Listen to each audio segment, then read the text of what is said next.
Well, good morning. Happy week 6. This week we are looking at the Japanese business principle of Kaizen. It has been around for a long time. It's where everybody is involved in the growth of a company and the solution to problems in the company.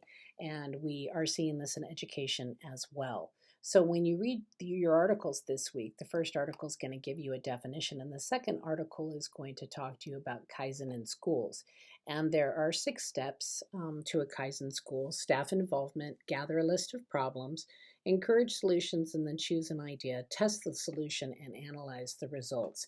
And I want to just go over a few things this week as you are going through this. So, the first Kaizen step is staff involvement. And of course, we all know that staff involvement is very important. But Kaizen is about the entire staff working towards a solution. Okay. And so they use the example of tardiness. So we have all experienced this at our schools, students that are chronically tardy or not a solid tardy program, or not everybody's implementing the target program in their classroom, and they have their reasons why. So, the first thing is you have to think about, how am I going to get my whole staff involved in this? Not just the teachers, not just the administrators. In Kaizen, everybody's position in school is important, from the cafeteria workers to the support staff to the custodians. Anybody that is involved in the climate of the school campus is involved in this problem and in fixing this problem. Okay, so that's first thing you look at with Kaizen, is you look at staff involvement. Here's the second thing: gather a list of problems. So it says people have varied priorities and they place differing levels of importance on the issues that will concern a school. It is therefore important, before setting about problem solving the first issue raised, to gather the range of key issues that the school is facing. A widespread gathering of issues and opportunities is fundamental to ensure that people feel heard at the very beginning of the deliberate process. A couple years ago, I was in California Superintendent of Education, Tony Thurman's Think group. And I was just listening. My first meeting, I was just listening. I was there to just listen. There were a lot of people talking. I thought, I'm just going to listen. And it was disheartening to hear, and we see this in education all the time.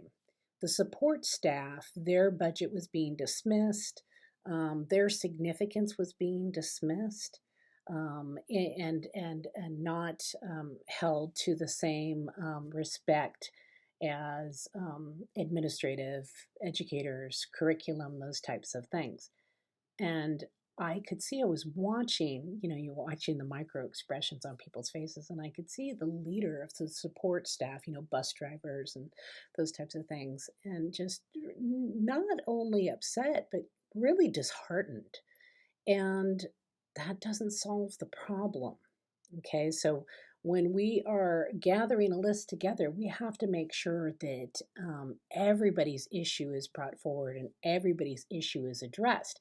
And so if you're looking at something like students being late all the time, you're going to have to look at all of the issues related to that. Okay, now they're talking about gathering a list of all of the issues, but once you have the issue that you're going to focus on, you have to consider all of that.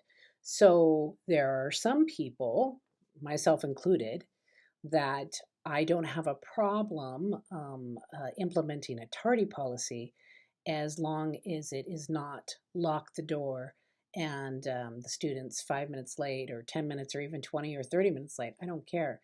Lock the door and send them away. I know it's a disruption. I know it's a distraction. But for me, when you send a student away, that means I have to reteach 90 minutes of work to make your point. And it also doesn't align with, our district's ideas of making sure students are always in the classroom, always learning. So if I was in a Kaizen meeting, I would have to voice that and say, hey, I'm happy to support this policy, but how do we do this and keep children in the classroom? What's another way that we can do this? Because if they implement something like that and I'm not all in, then I'm probably not going to support the new practice. And that goes for anyone on campus. So you have to gather this list of concerns. Then you have to decide what are the most important concerns. And then you have to talk to all of your people and see how we can all collaborate on something.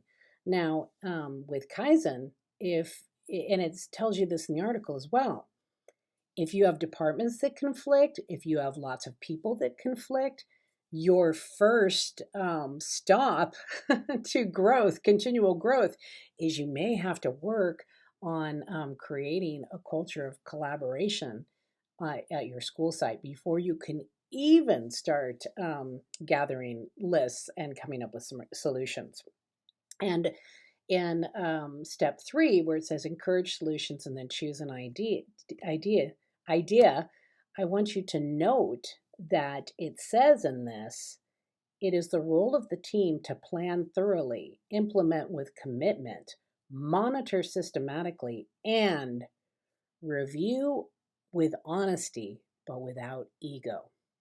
And we've talked about this before. That's a big deal. You've got to put ego in check. And a lot of times we see that leaders will gather people together acting as if they are considering their ideas, their solutions, but they already have it here that they're going to do this. That doesn't work because you're not going to have buy-in, okay? Remember that Kaizen is about improvement, solution-focused improvement, okay? All right, then number 4 is test the solution. So they go back to lateness again. So if you come up with a policy and you say, hey, this is what we're going to do, and this is how we're going to address lateness, and this is the way it's going to be, okay, that's great, but that doesn't mean that it's going to be successful or it's going to work. You have to be monitoring it constantly and making adjustments. And one of the things that can be frustrating as a leader, any leader, is that when you make an adjustment, you'll always have people that'll be like, see, I told you wouldn't work. It's like, no, no, no, no, no, no, no. It may be working, but we have to make adjustments. We have to make tweaks. It's no different than when you're adjusting a carburetor on a car. You have to make small tweaks before you can get that car to run properly, okay? And it's the same thing. You have to constantly go back and you have to adjust. So you're testing it, you're test driving it to see how it works for you. And you have to be willing to make those modifications, or if it doesn't work at all, let it go without ego and move forward, okay? Because your constant goal is to move forward as a collaborative team. Okay, and then when you analyze the results, okay, quite simply, the data or information relating to the issue identified is then measured to see if the desired effect has been achieved.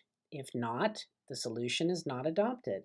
And if it has been successful, then it is adopted. Though this process sounds simple, there are many ideas in education and beyond that are adopted because they seem like a good idea.